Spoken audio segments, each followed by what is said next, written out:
প্রিয় দর্শক, বিশ্বকাপের আলোর আরেকটা পর্ব নিয়ে আমি আপনাদের সামনে উৎপল শুভ্র।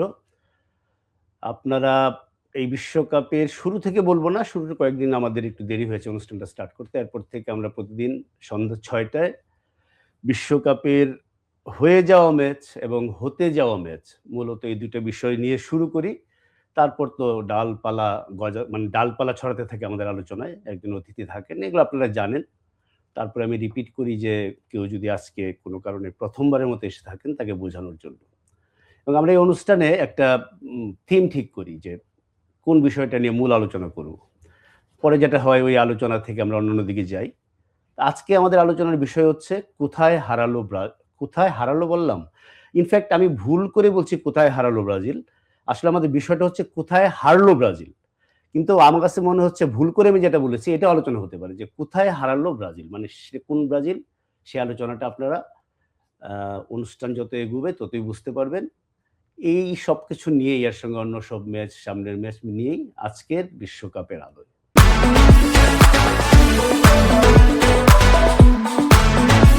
আমাদের অতিথি আজকে সাইফুল বারী টিটু। ইন্টারেস্টিংলি আপনি মাঝখানে যে দুদিন আসেননি, সেই দুদিন আমি প্রোগ্রাম করি নাই। তো দর্শক মনে করতে পারে যে আপনি না থাকলে বোধহয় আমি প্রোগ্রাম করি না। ব্যাপারটা এরকম না, কাকতালীয়। তো বিষয়টা তো শুনলেন। আমি ভাবছিলাম অনুষ্ঠানের আগে যে কোথায় হারলো ব্রাজিল যদি আমাদের সাবজেক্ট হয়।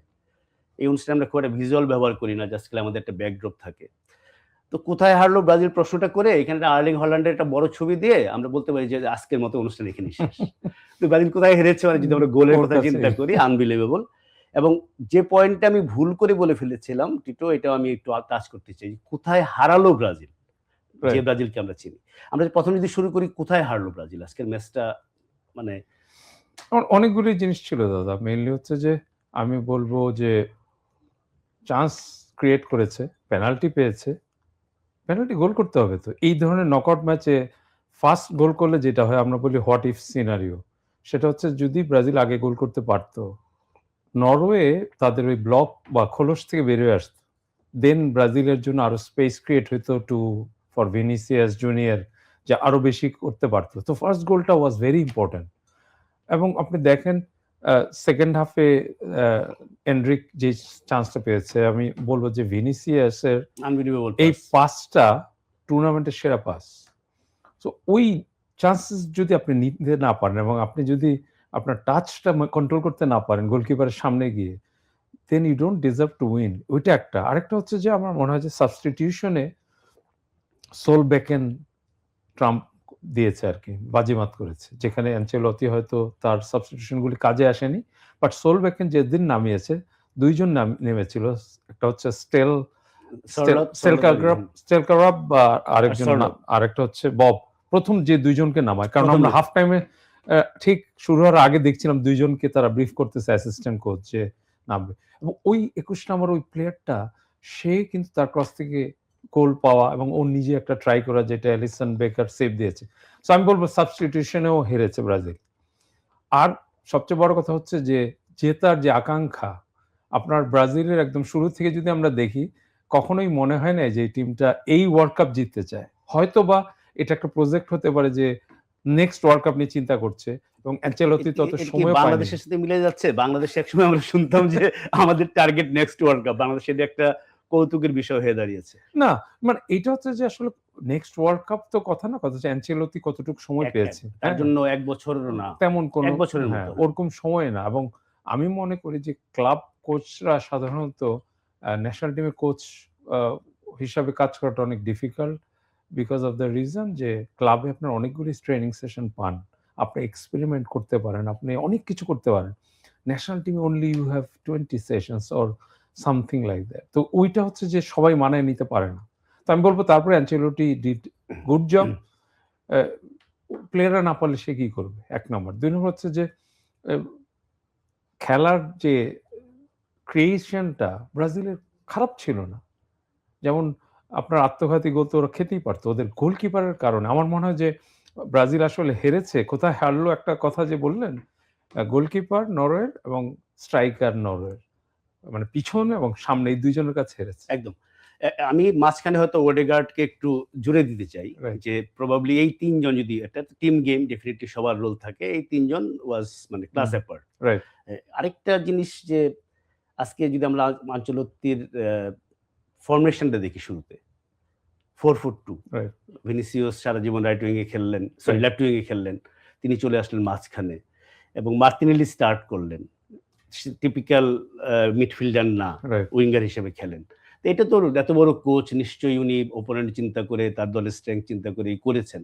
আপনার কি মনে হয়েছে যে এটার পেছনে কি চিন্তাটা থাকতে পারে? না, মেইনলি হচ্ছে যে এখানে যেটা হচ্ছে নরওয়ের যেহেতু 4-5-1 ব্লক তৈরি করে, so Vinicius junior left wing থেকে কতটুকু স্পেস পাবে, ওটার চেয়ে মাঝখানেও স্পেস অনেক কম free পাবে। থাকতে বাট পারবে। মার্টিনেলি মানে out of the blue he has pace আছে এবং ওর ড্রিবল আছে, ওই জিনিসটা কাজে লাগানো, এবং এটা কিন্তু খারাপ ছিল না।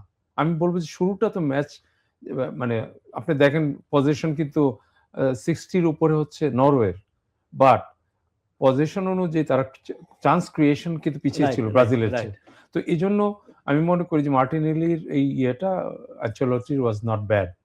আমার কথা হচ্ছে যে এখন পেনাল্টি টেকার গুইমেরোস, আপনি মানে পেনাল্টি মারার আগে ওর ফেস বা মুখে যে ফোকাস করেছে, ওইখানে কেন জানি মনে হচ্ছিল he is not confident.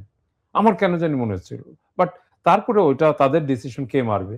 But Vinicius junior বা অন্য কেউ কি কনফার্ম পেনাল্টি টেকার বা সেফ পেনাল্টি টেকার নাই?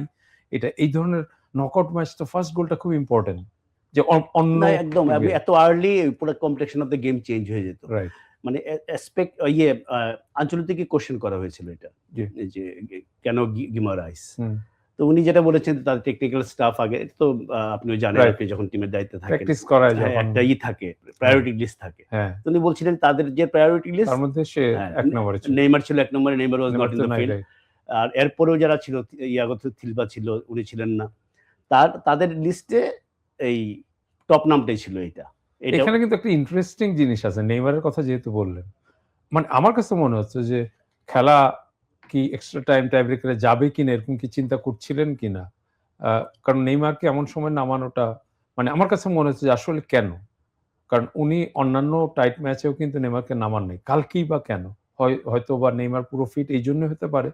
বাট আপনি একটা জিনিস খেয়াল করবেন যে নেইমার নামার পর কিন্তু কিছুটা হলেও ব্রাজিলের পেসটা কমেছে, বিকজ ও ইনজুরি থেকে উঠেছে, ওই ফুল ফ্লেজড মানে আগে তো কোনো ম্যাচ খেলে নাই, একটা ম্যাচ শুধু বোধহয় 10 মিনিট 14 মিনিট খেলেছে। তো এটা মানে আমার আই ডোন্ট নো, তার সে অনেক বড় মাপের কোচ, সে জানে হোয়াট হি ডিড। তো আমার মনে হয় যে ডিফারেন্স হচ্ছে, আমার মনে হয় যে সাইকোলজিতে সলবেকেনের team wanted to win this match. আপনি দেখবেন ফার্স্ট গোল হওয়ার পর নরওয়ের সব প্লেয়াররা ওই কোনাটায় হাডল করেছে, মানে ফার্স্ট গোল হওয়ার পর এরকম তো করে না কোনো টিম। তার মানে তারা কতটুকু concentrated two win this match, এবং তারা বিশ্বাস করেছে যে এই ম্যাচ আমরা জিততে চাই। ইন্টারেস্টিং হলো যে ব্রাজিলের, যদি আমরা ঐতিহাসিক ব্রাজিলের দিকে তাকাই, যে পজিশন ওয়াজ এ সারপ্রাইজিং থিং। ব্রাজিল পজিশনে পিছিয়ে থেকে ম্যাচ হেরেছে খুব কম, কিন্তু আবার গোল চান্সের ক্ষেত্রে মিল আছে, কারণ ব্রাজিল গোলের পর গোলের চান্স মিস করে ওয়ার্ল্ড কাপ থেকে আউট হয়েছে, প্রচুর ওয়ার্ল্ড কাপ এরকম আছে। আজকেও যদি আমরা দেখি 2.61 এক্সজি যেটা বলি আমরা গোলের চান্স, ওদের হচ্ছে 1 পয়েন্ট এক্সপেক্টেড গোল 1.05। এটা প্রবাবলি দুইটা পেনাল্টির জন্য অনেক বেড়ে গেছে, পেনাল্টির জন্য ডেফিনেটলি বেড়ে যায়। তারপরেও যেটা ব্রাজিলিয়ান সমর্থকদের হয়তো আফসোসটা থাকবে, এটা তারা এটা বলতে পারবে না যে আমরা খুব ভালো খেলে হেরে গেলাম, যেটা অতীতের অনেকগুলো ওয়ার্ল্ড কাপে বলা গেছে। এবং লাস্ট ব্রাজিল রাউন্ড অফ 16 হেরেছিল 1990 এবং ওইটা আমি বলি 89 মিনিট ব্রাজিল, ওই খেলাটা আমি কেনিজিয়া গোল দিয়েছিল 89 মিনিট ব্রাজিল, 1 মিনিট ম্যারাডোনা কেনিজিয়া গোল দিয়েছিল, পাস থেকে ম্যারাডোনা বানিয়ে দিয়েছিলেন।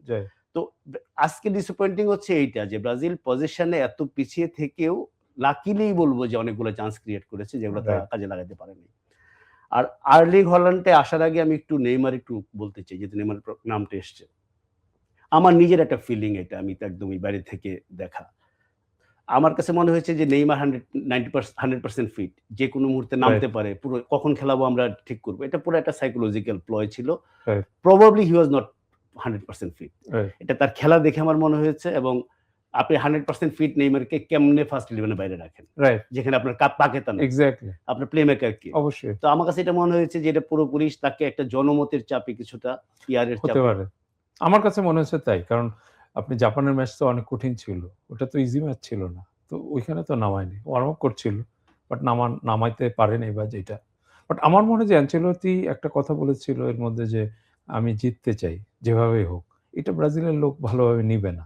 কারণ ব্রাজিলিয়ানরা যেকোনোভাবে জিততে চায় না। তাদের হচ্ছে যে একটু ভালো খেলা দরকার আছে। একটু একদম, একদম। পজেশন দরকার আছে। তো ওই জিনিসগুলি এখন হি ইস দ্য কোচ।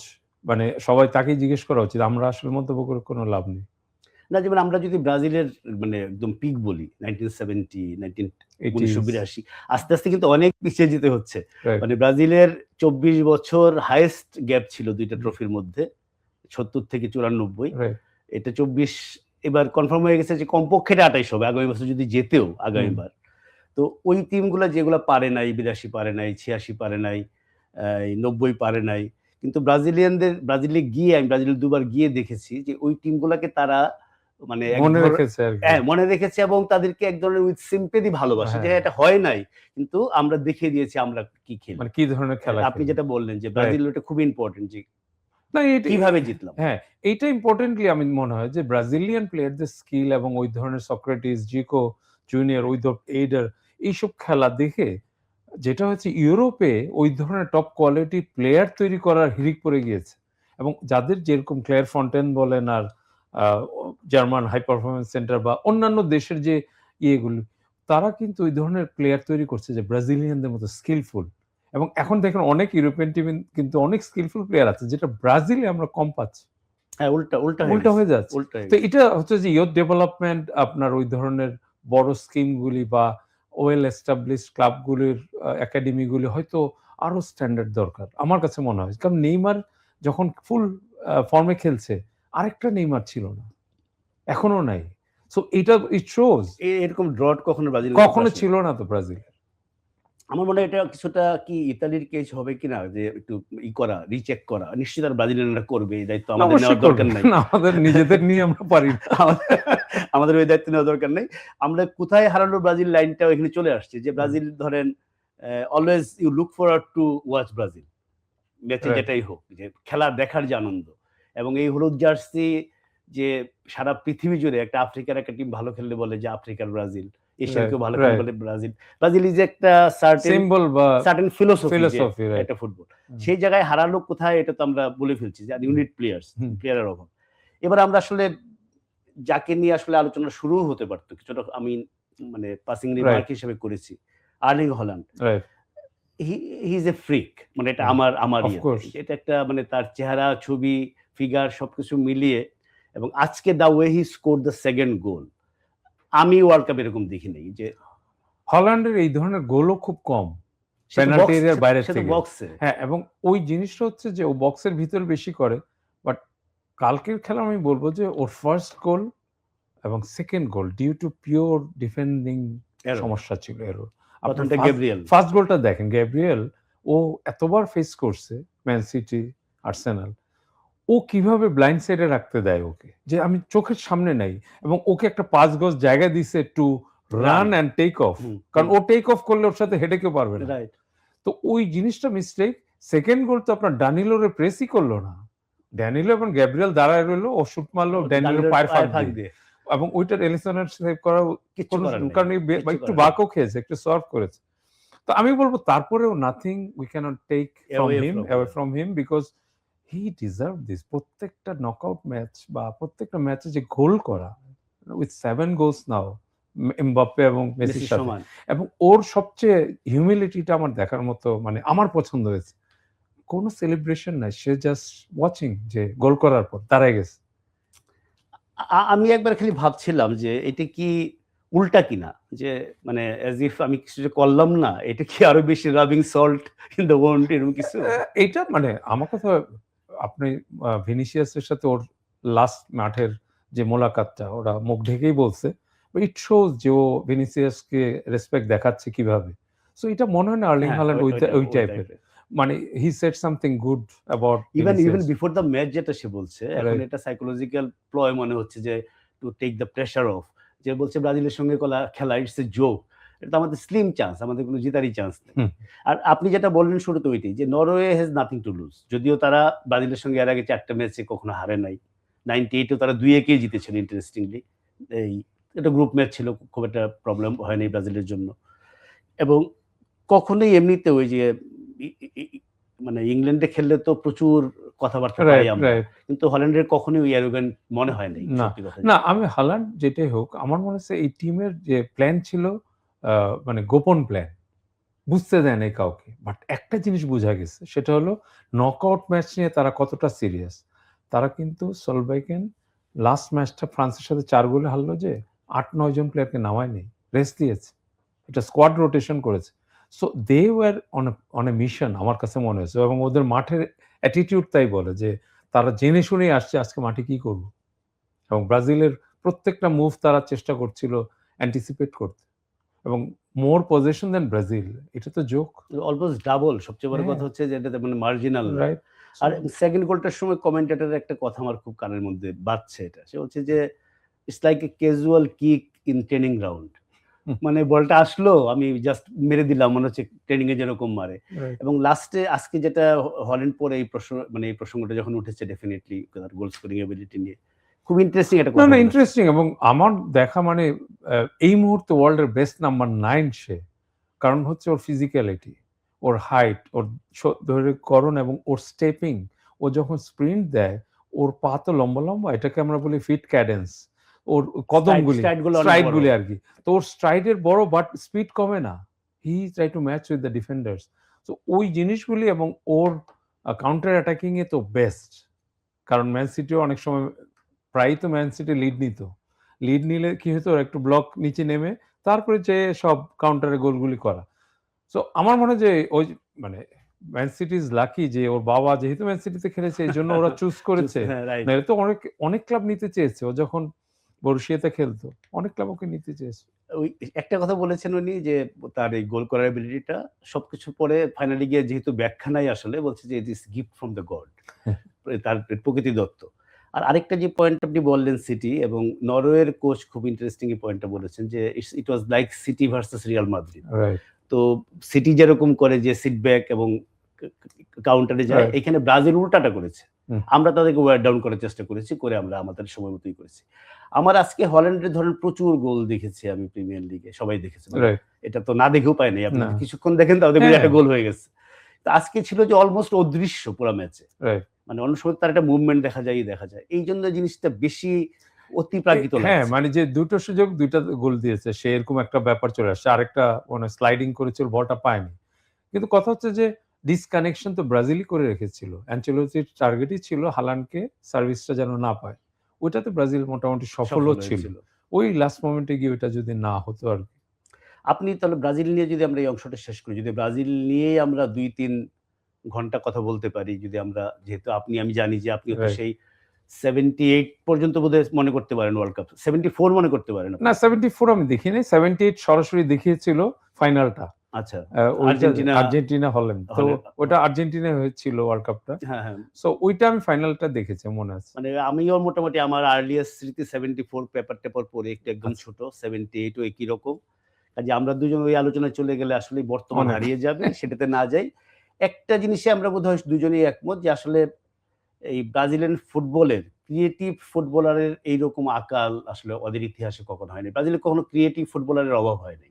তারা রাইট। পারে নাই নানা কারণে গোল মানে মানে এটা খুব মানে কাকতালীয় একটা ব্যাপার। ২০১৪ র ওয়ার্ল্ড কাপে আমি কথা বলেছিলাম। টিভি প্রোগ্রামে যে এই নেইমারের উপর কারণ মনে আছে আপনার ও খেলতে পারে নাই কলম্বিয়ার সেমিফাইনালে। কলম্বিয়া ফাউল জুনিগা ওর ফাউল রাইট, করেছিল রাইট। পিঠে। তো ওই এক নেইমারের জন্য কিন্তু পরের ম্যাচে ৭ গোলে হারলো। মনে আছে আপনার নিশ্চয়ই জার্মানির সাথে। সো একজন কেন নেইমার? এখন ওই ফ্রেড আর জোর কথা মনে আছে আপনার স্ট্রাইকার।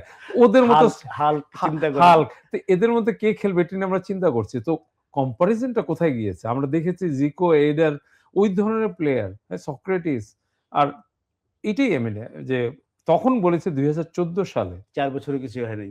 ৪ বছর কোথায় আপনার ১২ বছর হয়ে গেছে। ২০১৪ ১২ ও বছর ১৪, আগে। ১২ বছর। রাইট, ১৪ রাইট, র ওয়ার্ল্ড রাইট। কাপে আমি কথা হুম, হুম, হুম। বলেছিলাম। কারণ তখনও নেইমারের প্যারালাল কোন প্লেয়ার নাই। প্যারাল মানে কি নেইমার নিয়ে আর ১৪ যদি বলি আপনি আসলে 94 এর কথা আপনার মনে আছে যে আপনার রোমারিও আর বেবেতো, দুইটাই তো টপ ক্লাস স্ট্রাইকার। তো ওই দুইটাও তো নাই, মানে ওরকম প্লেয়ারও নাই আমাদের, মানে আমাদের বলতে ব্রাজিলের কথা না বলতেছি। আমাদের বলাটা মনে হয় মানে ভিতর থেকে বেরিয়ে আসলো কি না, এটা একটা, আমি তো একসময় ব্রাজিল পছন্দের টিম ছিল যেহেতু এটা ওই ব্রাজিলের ধরনের। পছন্দের টিম ছিল না কার, হ্যাঁ, মানে চিন্তা সবারই করলে ছিল। এটা ওই বাংলা ওরা যে ফুটবলটা খেলতো এটা তো সবাই অপছন্দ দেখতো। করার কোনো কারণ না, নাই এটা। পিছন ঘুরতো যে স্পেন পরে যেটা খেলছে আসছে তো কোত্থেকে? ব্রাজিল থেকে। ওদের খেলাটা তো ওই টাইপেরই ছিল যে মানে ফুল পজেশন, অপোনেন্টকে ডিসহার্টেন করা।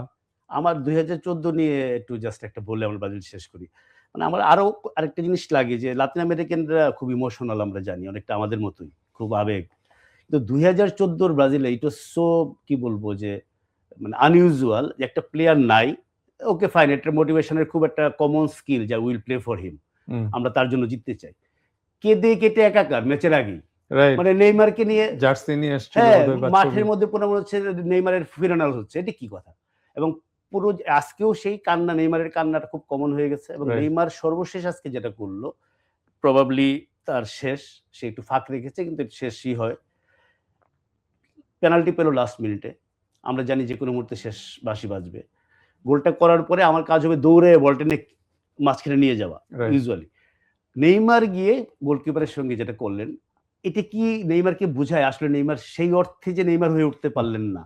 সেই ম্যাচুরিটিটা আসলে হয়ই নাই তার কোনদিন। মানে এটা মানে হ্যাঁ, আমরা তো ১ম এ চিন্তা করেছিলাম যে ক্রিস্টিয়ানো রোনালদো আর মেসির সমকক্ষ। রাইট, সে রাইট, হয়তো রাইট। গোল্ডেন বল একসময় পাবে। বাট পরে দেখলাম ওটা হয়নি। এগুলি একটা কারণ হতে পারে। আর ওইটা হতে পারে যে ওই সময় আপনার যেই টাইম ছিল, ও জানে যে আর সেকেন্ড গোল করার আসলে সুযোগ সুযোগ নেই। নেই। বরং গোলকিপারকে ওর শুনাইয়া সাথে দেই। একটু শোনায় দেই যে, "তুই পাল্লা ঠেকাইতে" এরকম কিছু আরকি। না, মানে আমার লাগছে এই গোলকিপার নিশ্চয়ই বড় হয়েছে, নেইমারকে আইডল না মানলেও হতে পারে, হ্যাঁ। তার কাছে বিগ স্টার। এটা আসলে আপনার হিট অফ দ্য মোমেন্ট হ্যাঁ, হয় না? আপনার অ্যাকশনই তো আপনার রেসপেক্টটা আ আর্ন করবে, তাই রাইট, না? রাইট, এটা রাইট। হচ্ছে সবার ক্ষেত্রে হয়তো থাকে না। না, এটা আমার কাছে খুব ডিসঅ্যাপয়েন্টিং লেগেছে যে এটা যদি আমাদের লাস্ট মেমোরি হয় নেইমারের। নেইমারের। কারণ নেইমার ওয়াজ অ্যাসথেটিক্যালি মানে ব্রিলিয়ান্ট টু ওয়াচ। রাইট, মানে দেখার অফ জন্য এত কোর্স। সুন্দর একটা প্লেয়ার ছিল এবং হুম, ফাইনালি কিন্তু অপূর্ণতা নিয়েই তার বিদায়। রাইট। তো আচ্ছা, ব্রাজিলের অপূর্ণতা, নেইমারের অপূর্ণতা শেষ করি। আমাদের আসলে অনেক বিষয় নিয়ে আলোচনা করার আছে। আমাদের অনুষ্ঠান বড় একটা অংশ ব্রাজিল চলে গেল এই কারণে যে বাংলাদেশের আসলে বিশ্বকাপ অর্ধেক শেষ হয়ে গেছে। রাইট। বাংলাদেশের মানুষের। ব্রাজিল আর্জেন্টিনা যেহেতু আমরা ভাগ, এটা অবশ্যই। এটা কখনো সীমা ছাড়িয়ে যায়। কিন্তু এটার মধ্যে একটা মজাও আছে। এখন যদি আমরা আসি পরের ম্যাচটা, এবং ওই ম্যাচটা নিয়েও আসলে ২০ মিনিট আলাপ করা যায়। হ্যাঁ, England Mexico right, definitely a world club classic. Right. ৩৮ no মিনিটের ডাউট, মধ্যে নো ডাউট। ইংল্যান্ড ২ গোলে এগিয়ে গেল। ওরা একটা গোল ব্যাক করলো। যে হ্যারি কেইন পেনাল্টিতে গোল করলো, তিনিই আবার একটা পেনাল্টিতে গোল খাওয়ালেন। রাইট, ১০ জন হয়ে গেল লাল কার্ড। রাইট, মানে সবকিছু মিলিয়ে আজতেকা, যেখানে কেউ জিতে না। ২ টা রাইট। ম্যাচ বোধহয় মাত্র হেরেছে তারা কত বছর, ৮০ না ৯০ টা ম্যাচের মধ্যে। হুম, সবকিছু মিলিয়ে সেকেন্ড ম্যাচটাও ফাইনালি স্বাগতিক দলের বিদায়। ইট হুম। ওয়াজ ভেরি মানে এক্সাইটিং টু ওয়াচ না? অফ কোর্স মানে আমার মনে হয় এই সো ফার ওয়ার্ল্ড কাপের বেস্ট ম্যাচ। আপনি যদি বিগ পুরো স্টেটমেন্ট, হ্যাঁ। ম্যাচটা হ্যাঁ। সো আমার কাছে মনে হচ্ছে যে actually a England was in a mission like Norway, যেটা আমরা বললাম নরওয়ের, ইংল্যান্ডের প্রত্যেকটা প্লেয়ার যারা পরেও নেমেছে, দে ফট ফর দেয়ার লাইভস। আমার মনে হচ্ছে যে এইটাই আমাদের শেষ ম্যাচ, এরকম একটা ভাব ছিল। সো মানে full credit goes to Tuchel of course, যে কোচিং স্টাফরা তাকে ওইভাবে মেন্টালিটি প্লাস হচ্ছে যে হ্যারি কেইনের লিডারশিপ এবং ফুল টিমের মধ্যে যে একটা এফোর্টটা দেখছি আমরা অসম্ভব। কারণ আপনি দেখেন ইংল্যান্ড গোল ২ টা পেয়েছে মানে ১ মিনিটের ব্যবধানে, তাই না? জাস্ট ৯০ জাস্ট সেকেন্ডের মতো। ৯০ সেকেন্ডের মতো। হুম। তো এই যে গোল করার যে এক্সেপশনাল কিছু জিনিস ছিল, এবং এইখানেও বলব যে মেক্সিকো ওয়াজ মানে ভেরি এক্সাইটিং টু ওয়াচ এই টিমটা। যে হাই প্রেসিং যেরকম করছে, কাউন্টার অ্যাটাকে, এবং ওদের কিউনেনেস তো অসম্ভব একটা ভালো প্লেয়ার। আজকাল তো হিমিনেজের যে হেডটা আপনার পিকফোর্ড সেভ করেছে, আনবিলিভেবল। খুব ভালো সিজন। সো আমি বলব যে ওই গোল পাওয়া, ২ গোল পাওয়াটা ছিল, কারণ আমরা একটা কথা বলি যে আ মানে খুব important factors to winning matches, যে আপনি যদি গোল কনসিড করেন, don't concede it right away. সাথে যেন আরেকটা না খান। কারণ ১ গোল খেলে আপনার চান্স থাকবে টু কামব্যাক। হ্যাঁ, কাম ব্যাক। ২ টা হয়ে গেলে তো কুশন ইটস তৈরি কামিং হয়ে মোর যাচ্ছে। ডিফিকাল্ট। সো ওইটাই মেক্সিকো ভুলটা করলো, এবং মেক্সিকোর মিডফিল্ডারটা বলটা ওইখানে হারালো। কিক অফের পরপরই। তো ওইখানে তারপরেও আমি বলব ফার্স্ট গোলটার ক্ষেত্রে যে মার্ক রেখেছিল বেলিংহামকে, সে একটা পর্যায়ে গিয়ে দাঁড়ায় গেল যে ২ জন আরেকজনকে ছেড়ে দিল যে কে নিবে? আরে তুমি ট্র্যাক করতেছো ওকে, তুমি তোমার যে তুমি জানো তোমার স্ট্যাটিক রোল। স্ট্যাটিক যে রাইট ব্যাক তার উপর ছেড়ে দিস। তো স্ট্যাটিক রাইট ব্যাক তো স্ট্যাটিক থেকে তো আর বেলিংহামের সাথে ম্যাচ করতে পারবে না। বিকজ বেলিংহাম রানিং এ আছে। অন দ্য মুভ আছে, এবং হ্যাঁ। তো ওইটাই হচ্ছে মানে এই ল্যাপস গুলি করাতে, নইলে মেক্সিকো ছিল ওয়ান অফ দা মানে এক্সাইটিং টিম টু ওয়াচ এই ইয়াতে। মেক্সিকো কিন্তু ইন্টারেস্টিংলি সবসময় এরকম একটা এন্টারটেইনিং ফুটবল খেলে এবং হ্যাঁ, কোনদিন কোয়ার্টার ফাইনালে বেশি ওঠে নাই। এবং মেক্সিকান ফুটবলে একটা প্রবাদ আছে। এটা রাইট, আমাকে একটা মেক্সিকান সাংবাদিক বলেছিলেন। পরে সেটা সমর্থকদের কাছ থেকে সমর্থন পেয়েছি। ওদের প্রবাদটা হচ্ছে যে, "we played better than before but lost as always." মানে ওরা মেনে নিছে যে ওদের শেষ পর্যন্ত গিয়ে ওরা খুব আগের চেয়েও ভালো খেলবে কিন্তু হেরে যাবে। আমার যেটা সবচেয়ে রিমার্কেবল লেগেছে, ইংল্যান্ডকে আমি সবসময় একটু কি বলবো, একটু পিঞ্চ অফ সল্ট নিয়ে রাইট, দেখি। কারণ হ্যাঁ, ইংলিশ মিডিয়া তো হ্যাঁ, আপনি জানেন। রাইট। এমন একটা হাইপ তৈরি করে মনে হচ্ছে তারাই বোধহয় সবসময় জিতছে নিয়ে মাত্র যাবে। একবার। একবার। ভাবটা মনে হয় যে তারাই বোধহয় ওয়ার্ল্ডের রাজা। কিন্তু ৫৪ মিনিটে লাল কার্ড দেখার পরে একটা কোচ হিসাবে পুরো জিনিসটা ফাইনালে আপনাকে সাকাকে তুলে নিতে হয়েছে, স্টোনসকে নামাইতে রাইট, হয়েছে। রাইট। পুরো কমপ্লেক্সনটা তো চেঞ্জ হয়ে গেল। Of course. এইখানে রিয়াল যে ফাইটিং স্পিরিটটা সেটা ফুটে উঠছে আপনি যেটা রাইট, বললেন। Of course. এবং আমার মনে হয় যে টাফ টাইম ওদের জন্য ছিল হচ্ছে ২-০ হওয়ার পরের হাফ টাইম পর্যন্ত যে সময়টা। আপনি দেখেন একটা গোল তো করলই মেক্সিকো। তারপরে পিকফোর্ড ২ টা সেভ করল। ওই সময় ২-২ হয়ে এবং যেতে পারত। বেলিংহাম যে সেভটা করল, ওই যে এবং defender being a forward forward, normally তো ভিতরে ঢুকে হ্যাঁ, যেতে পারত। সে ওই সেভটা করলো। তো আমার মনে হয় যে ওই সময়টা সারভাইভ করাটা ইংল্যান্ডের এই ম্যাচ জেতার মূল কারণ। ওই সময় আপনার ২-২ হয়ে ২-২ গেলে না হওয়ার কোনো কারণই নাই। একদম, এবং একদম, মেক্সিকো আসল ভালো খেলাটা এবং ভালো চান্স ক্রিয়েশন ছিল ওই সময়টা। একদম, সেকেন্ড হাফ এর চেয়ে। আমার কাছে মনে হয়েছে। একদম। আমরা এই ম্যাচটা নিয়ে আসলে ইংল্যান্ড আর মেক্সিকো খেলা নিয়ে কথা বললাম। ইংল্যান্ড খেলবে এখন কার সাথে? নরওয়ের সাথে পড়ছে। নরওয়ের সাথে। এই আজকের ২ উইনারের সঙ্গে। রাইট। মানে আসলে রাতের বেলায় ম্যাচ-ট্যাচ দেখে একটু ২-৩ ঘন্টা ঘুমানোর খুব পরে না স্বাভাবিক। মনে থাকে না। আমি না, এসে জিজ্ঞেস করতেছি কি হইলো যেন ম্যাচে? এটা খুব স্বাভাবিক। মানে খুবই প্রবলেম হয়। টাইমিংটা এমন। আচ্ছা, এখন এটাতে আমরা করে দেই। মানে ইংল্যান্ড মেক্সিকোটা বন্ধ করে দেই। আমরা একটু যদি অতীত থেকে যদি একটু চোখ সরিয়ে আমার কথাবার্তা বুঝতেছেন একটু অসুবিধা যে নেই। কম ঘুমের যে খুবই প্রভাবটা স্বাভাবিক। এবং সেটা চলছে সেই ১১ থেকে। লোভ রাইট, সামলাইতে পারি না। টেলিভিশনে খেলা চলে। রাইট। তো ওয়ার্ল্ড কাপ দেখব না? ওয়ার্ল্ড কাপের খেলা হচ্ছে ঘুমাবো পাপ লাগে। মানে পাপ হবে এটা। কিন্তু শরীর কুলায় না। অবশ্যই। আচ্ছা ঠিক আছে, এটা আমার ধারণা এটা বাংলাদেশের সবারই প্রবলেম হয়। যাদের সকালে অফিস তাদের আরো প্রবলেম হয়। আমি একটু বিকেলের দিকে আসি। এখন যদি একটু ভবিষ্যতে তাকাই, big match today right, Iberian derby, right, Spain Portugal. Right. এবং স্পেন পর্তুগাল এই ওয়ার্ল্ড কাপে যতবার পর্তুগাল নামছে আমরা বাকি সব ছাপিয়ে আমরা বলছি এটাই কি লাস্ট ডান্স কিনা। নিশ্চয়ই বুঝতে পারছেন আমি হ্যাঁ, হ্যাঁ, হ্যাঁ, হ্যাঁ। কার কথা বলছি। ক্রিস্টিয়ানো তো রোনালদো। এই ম্যাচটা নিয়ে যদি আপনি বলেন যে না, আপনার হ্যাঁ, পর্তুগাল এই পর্যন্ত যা খেলেছে, আ তারা কিন্তু ২ টা ম্যাচ ড্র করেছে গ্রুপে। বাট তারপরেও তারা কিন্তু লাস্ট ম্যাচ ক্রোয়েশিয়ার সাথে দেখিয়েছে যে তারাও মানে আ আনএক্সপেক্টেড কিছু করে দেখাতে পারে। মেইনলি ওরা যেভাবে খেলছে যে একটা সাইড খেলতে ওভারলোড করে সুইচ করে যাওয়া এবং ক্রিস্টিয়ানো রোনালদোর মাঝখানে উপস্থিতি রেখে বিহাইন্ড অন্যরা এসে যোগ দেওয়া বা গোল করা এবং ফুলব্যাকদের পটেনশিয়ালিটি থাকা। তখন কথা হচ্ছে যে এইটা সবসময় পর্তুগালের এই এক্সেপশনাল কিছু প্লেয়ার আছে যাদের দ্বারা হচ্ছে এবং ওদের কর্নার কিক গুলি, সেট পিস গুলি খুব ভালো। আমি দেখেছি এর মধ্যে প্রচুর ভেরিয়েশন। তো এইটা কি এনাফ কিনা স্পেনের সাথে ম্যাচ খেলে? ওইটা হচ্ছে বিগ কোয়েশ্চেন। কারণ স্পেন আমার মনে হচ্ছে যে ১ম ম্যাচটা তো প্রমাণ হয়ে গেল যে কাবো ভার্দে আসলেও একটা বেশ ভালো দল যার জন্য আর্জেন্টিনাও মানে এখন আর ওই ড্রটাকে না, মনে হচ্ছে না হ্যাঁ, যে মনে হচ্ছে না স্পেনের বিরাট ব্যর্থতা। ব্যর্থতা। তো ওইটা হচ্ছে যে স্পেন আস্তে ফেরত আসা এবং লাস্ট ম্যাচটা অস্ট্রিয়াকে খুব কমফোর্টেবলি ৩ গোলে হারানো।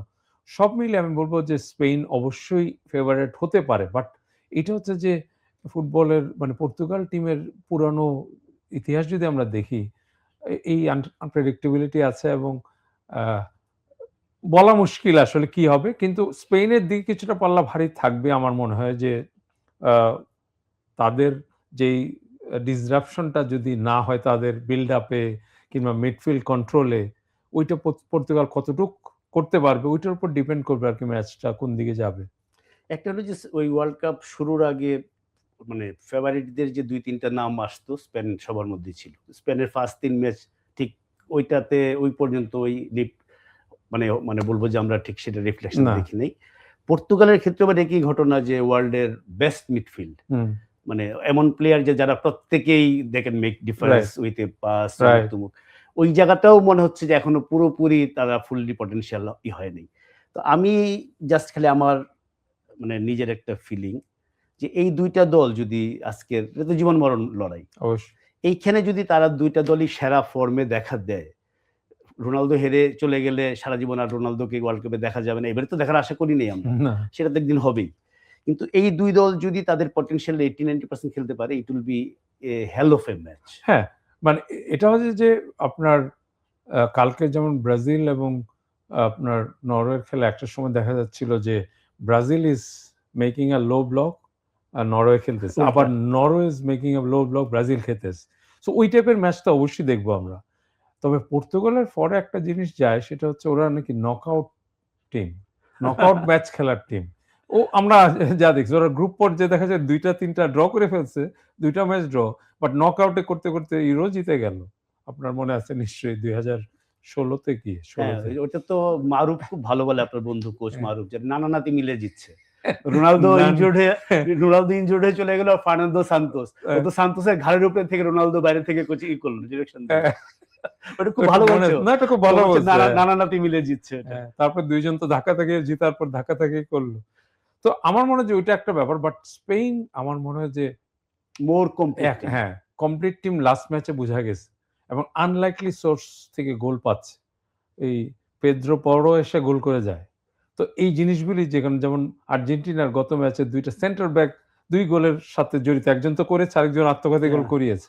তো ওই জিনিসগুলো হচ্ছে একটা টিমকে শো করে যে তাদের লট অ্যা অফ অপশনস তাদের। রাইট, লট অফ অপশন আর আর depthness in the bench. Yamal is probably getting to his best হ্যাঁ, রেজাল্ট আস্তে, আস্তে যেহেতু নিকো ইনজুরি ছিল। উইলিয়ামস সম্ভবত এখনো ডাউটফুল। হয়তো নামবে না।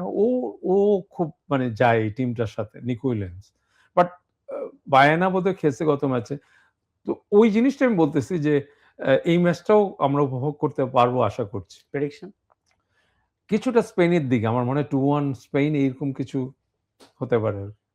ধন্যবাদ। আমরা আসলে আজকের দিনটা মানে বিশ্বকাপে অনেকগুলো দিনই এরকম হয়েছে। কিন্তু এটা খুব মানে আর মানে অনেকগুলো দিনই হয়েছে কিন্তু ব্রাজিল তো এর আগে কোনদিন বিদায় নেয় নাই। মানে ব্রাজিল বিদায় নিলে বা আর্জেন্টিনা বিদায় নিলে বাংলাদেশের জন্য সেই দিনটা আর অন্য ১০ টা দিনের মতো থাকে না। সেটার সঙ্গে যোগ হয়েছে ইংল্যান্ড মেক্সিকোর একটা বলব যে ওয়ার্ল্ড কাপ ক্লাসিক যেটা Tito rightly said big statement যে best match of the tournament এখন পর্যন্ত সো ফার। এবং স্পেন পর্তুগাল সেটাও তো একটা কি বলবো যে জিভে জল এনে দেওয়ার মতো একটা ম্যাচ। তো ৩ টা বিষয় নিয়ে কথা বলতে গিয়ে আমাদের আলোচনাটা একটু লম্বা হয়ে গেল। যদি এই আলোচনাটা আপনাদের কাছে লম্বা মনে না হয়ে থাকে তাহলে বুঝবো যে আমরা মোটামুটি ভালো করেছি। আর যদি বোরিং হয়ে থাকে তাহলে ক্ষমা চাচ্ছি। আপনারা ভালো থাকবেন, সুস্থ থাকবেন। কাল আবার দেখা হবে।